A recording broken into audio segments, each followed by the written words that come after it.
Welcome di video ke-6 YouTube channel gue.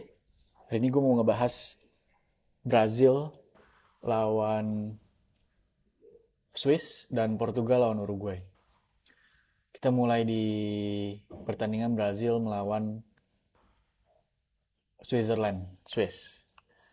Brazil menang 1-0.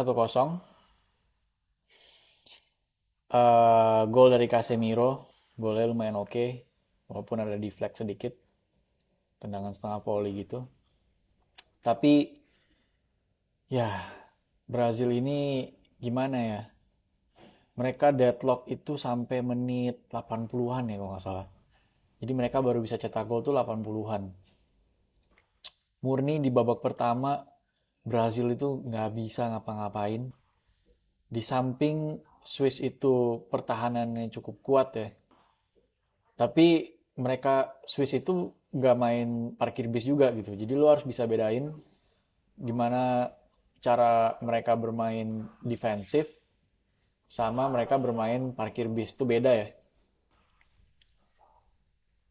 Eh Contoh yang parkir bis tuh ya murni Mourinho tuh dengan Romanya dia. Itu parkir bis. Nggak berani keluar, cuma nunggu bola di belakang, ngincer counter.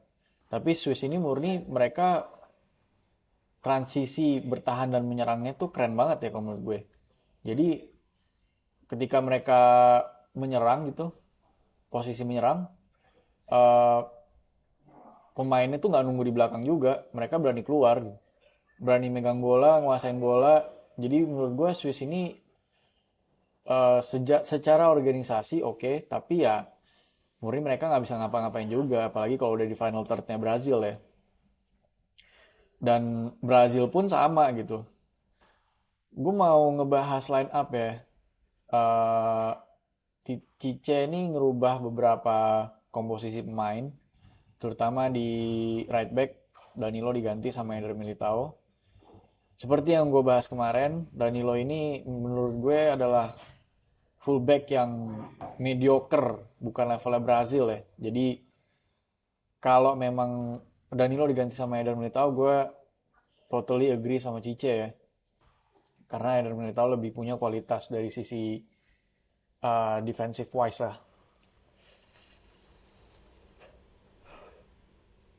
Dan di video sebelumnya gue juga bilang ya Neymar nih cedera. Jadi di pertandingan ini dia nggak main sama sekali. Karena memang masih belum bisa, even nggak masuk line up ya. Instead mereka pakai 3 midfielder nih. Walaupun di atas kertas sebenarnya sama ya. Tapi secara permainan beda. Jadi Lucas Paqueta di sebelah kiri left center midfield, sebelah kanannya Fred. Depannya sama, praktis ada Vinicius, Richarlison dan Rodrigo. Rafinha.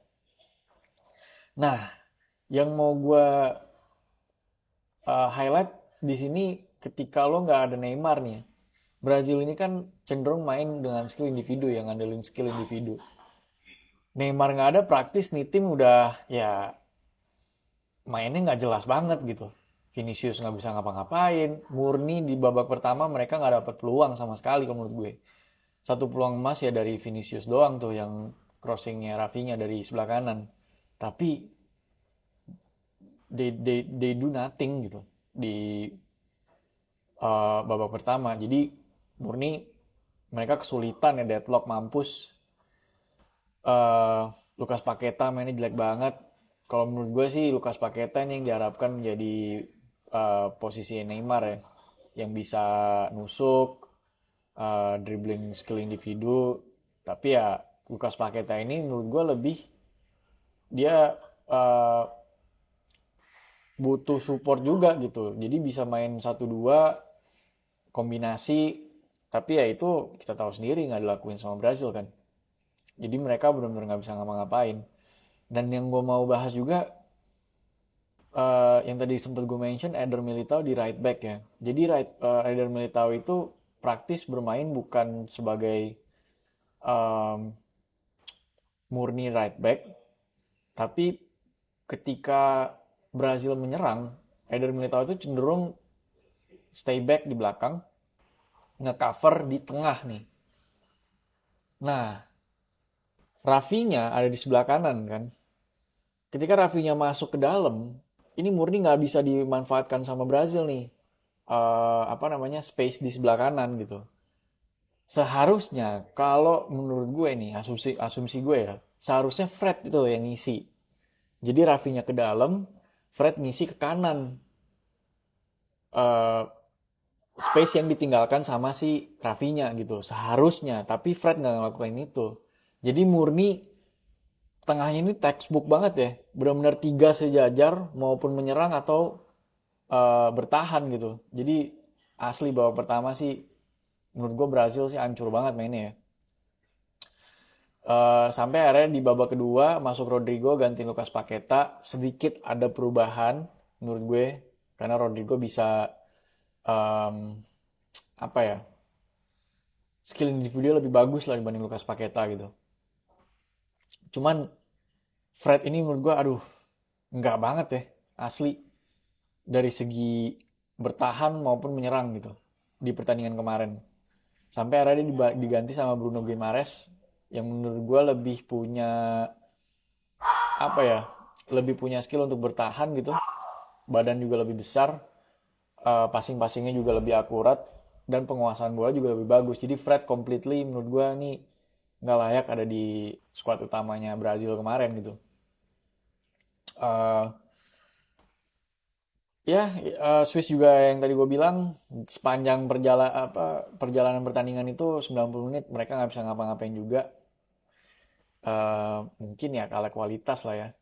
Dan somehow Brazil perlu diakui defendernya, I mean defense-nya bagus juga gitu. Jadi murni Swiss juga nggak bisa ngapa-ngapain. Skor 1-0, apakah layak Brazil menang? Apakah Brazil layak menang? Ya menurut gue balik lagi kayak eh, pertandingan sebelumnya Brazil oke lah untuk menang gitu. Oke, kita lanjut ke pertandingan selanjutnya Portugal melawan Uruguay. Nah, ini juga apa ya? Portugal kan kalau bisa kita bilang Brazil KW10 lah ya. Apalagi di pertandingan pertama gitu. Mereka menang 3-2 yang benar-benar mainnya tuh pragmatis.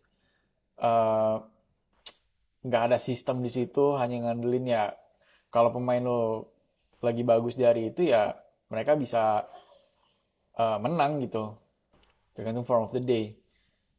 Tapi harus gue akui kedua tim ini Portugal dan Uruguay ini bermain cukup solid ya kalau menurut gue. Ya nggak bagus-bagus amat, tapi Portugal lebih punya eh, ritme pertandingannya lah gitu. Lebih nguasain di lapangan tengah, oper-oper pendek, umpan pendek yang nggak mereka lakuin di pertandingan pertama gitu. Dan Ronaldo lebih ngebuka ruang, bermain eh, apa namanya melebar sampai dia jemput bola ke belakang juga. Jadi eh, better display lah dibanding di pertandingan pertama gitu. Dan harus gue akui Bruno Fernandes sama Bernardo Silva ini bermain bagus ya. Itu tadi yang gue bilang kalau form of the day-nya salah satu pemain Portugal ini bagus, mereka bisa menang. Tapi ketika mereka pemain-pemain yang diandelinnya kayak Bruno Fernandes, Bernardo Silva atau Ronaldo bermain jelek, ya udah gone gitu. Portugal nggak bisa ngapa-ngapain karena murni mereka nggak ada sistem. Jadi Uruguay-nya juga menurut gue better dari pertandingan yang kemarin gitu.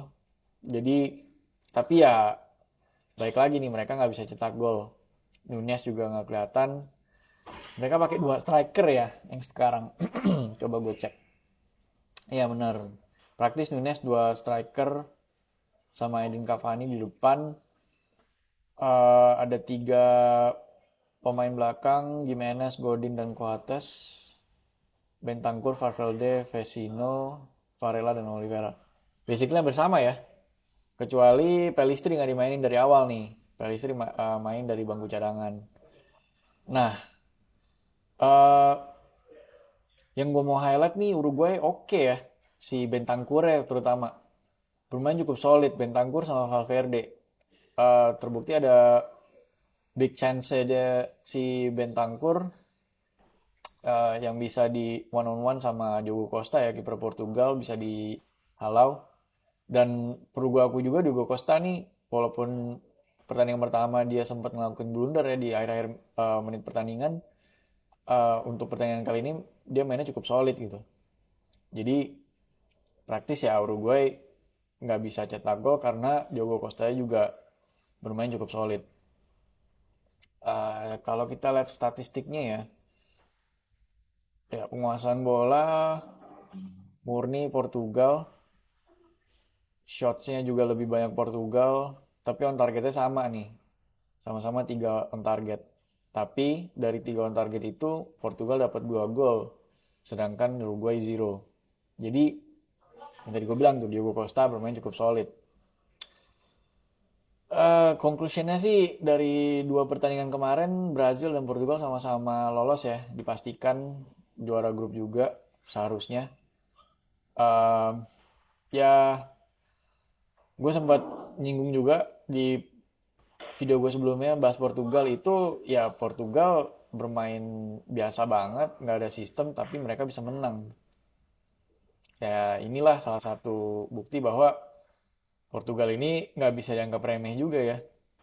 Walaupun sih kalau menurut gue kalau ketemu tim-tim yang memang bermain dengan sistem Spanyol atau Jerman bahkan menurut gue Portugal bakal kewalahan juga gitu.